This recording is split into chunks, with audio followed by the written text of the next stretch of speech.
যে কোনো মন চাইলে যেদিকে চাইলে সাইডে যাওয়া যাবে।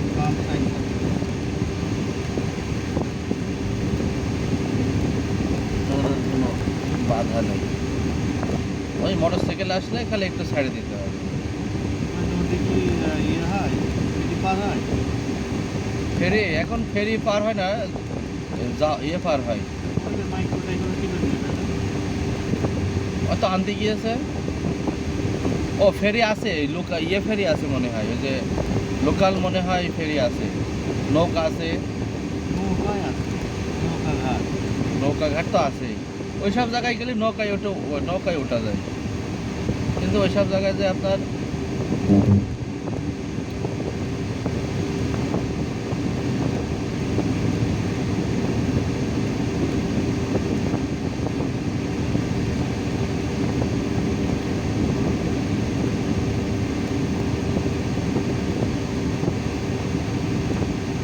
মানে দূর থেকেই মনে হয় ফ্রেশ, কিন্তু কাঁচা গেলে মনে হয় ময়লা।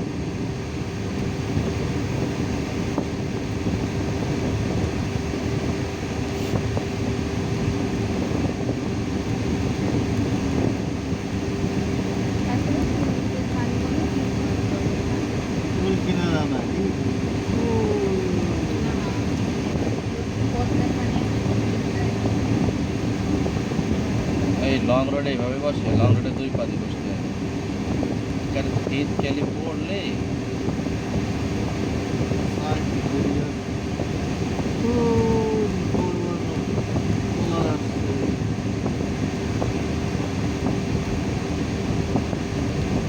বড় জাহাজ চলে না, মেঘনা যেমন নোয়াখালীর থেকে জাহাজ নিয়ে যায় বরিশাল টরিশাল, এদিকে মনে যায় না, তাই জাহাজগুলো পানি চলে না,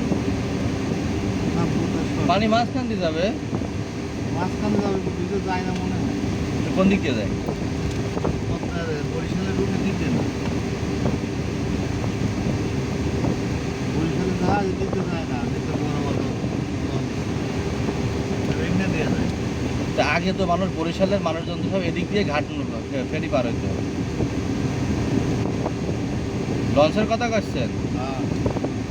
লঞ্চের রোড তো কোনটা এটা আসলে জানি না সঠিক, আমি তো জীবনে লঞ্চই উঠি নেই। ফেরি পার হয়েছি পদ্মা পার, এই পাটুলিয়া ঘাট এই। আর লঞ্চ একবার উঠালাম ভিডিও করার জন্য গেলাম লঞ্চের। বরিশালের লোক কেমনে খাতা কোটা বাইন্দালে থাকে, এটা মোটর সাইকেল তালা মেরে গেলাম। বরিশালের মানুষ বরিশালের মানুষ কি খেতার গাঠি নাকি?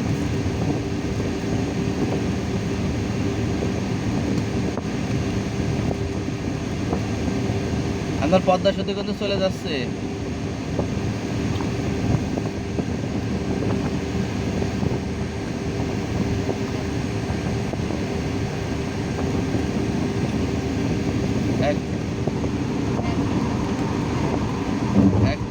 এক পদ্মা সেতু দেখতে যাই আমাকে 1500 টাকা শেষ।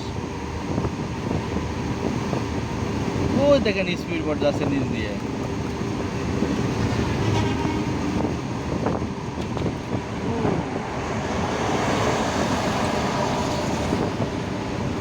এই বাতাসে কিন্তু বালি নেই, মানে বালি আছে হালকা, কিন্তু বাতাসটা একেবারে রিয়েল বাতাস, নদীর মাঝখানের বাতাস।